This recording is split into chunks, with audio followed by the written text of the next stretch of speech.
guys! Welcome back to our unboxing. So today, meron tayong bagong unit. Ito siya. So this is Ruger. Okay, buksan natin. Sabay-sabay nating tingnan. Ito siya. Okay, isa-isahin natin. Ano bang Ruger to? Yeah, this is Ruger LCP Max. Oy, ang ganda. This is caliber 380 yun. Caliber 380. Ang cute. Ngayon na lang tayo ulit nakakita ng ganitong Ruger. Okay, pakita ko muna sa inyo yung mga inclusions. Of course, meron siyang box. Okay. Tapos, ang meron sa kanya, pouch. Ayan, holster. Meron na siyang holster. Cute. Para hindi siya magasgas. Hindi siya pwede sa hindi siya pang belt or ilalagay mo sa pants mo kasi wala siyang suotan. Pang lang to, para hindi siya magasgas, ilalagay mo sa loob ng bag mo. There, yan ang may Ruger pa. And then, meron siyang, of course, meron siyang lock kasi magandang unit ang Ruger. Okay, meron siyang extra na base pad. Pakita ko ulit sa inyo.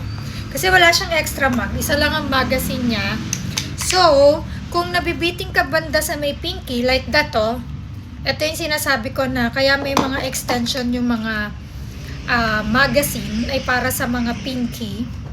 Okay, kung bitin ka doon sa pinky finger mo, pwede mo siyang palitan nito. Ayan. There, nakaganyan siya. May extension. Parang madali lang naman siya ikabit. Ayan tatanggalin mo lang to. Tapos, lalagay mo siya. Okay. And then, ano pa ba?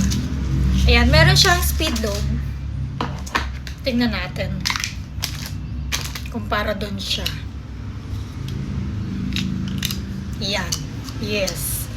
Pang speed load. Para hindi ka rin mahirapan mag-load ng bala. Okay, meron siyang stopper. Ayan. Para sa barrel, pag binuksan mo siya, pang lock ba, ganun.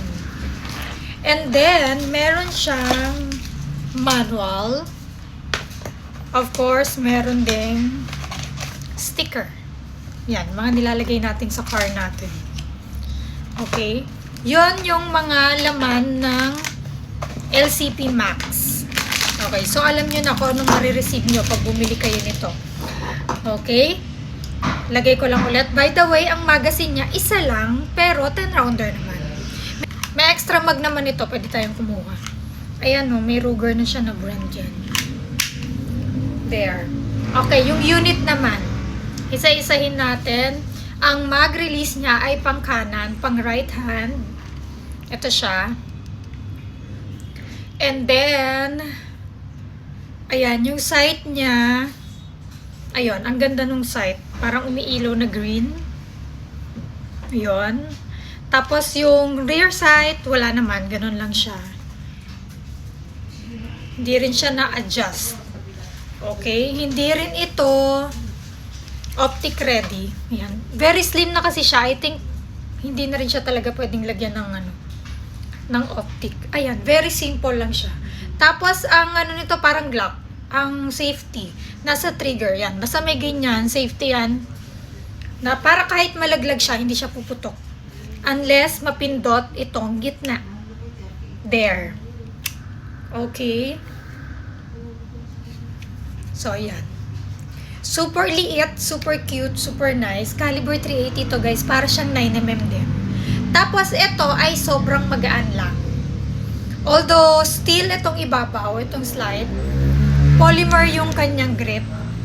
Pero maganda yung grip ha. Ayan parang naka-stapling na din siya. Kaya hindi siya madulas. Very aesthetic ang itsura niya. Magandang maganda, yes. And very maliit. Ayan. Pwede nang itago sa kamay. Hindi mo na siya makikita. See? Ang ganda. Maganda naman po talaga ang Ruger na brand. Okay, lalagay na po natin ulit sa pouch. There, may Ruger dyan. Ganyan lang siya. Sobrang maliit lang. Again guys, this is Ruger LCP Max Caliber 380. May stock pa po tayo nito, so kung interested po kayo, tawag lang doon sa number. And thank you for watching!